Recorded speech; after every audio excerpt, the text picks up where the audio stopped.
Всем привет! Сейчас я вам покажу свою новую машину. И это Porsche Cayenne. Дизель, между прочим.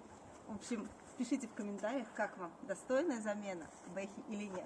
Внутри салон там просто космический. Только посмотрите.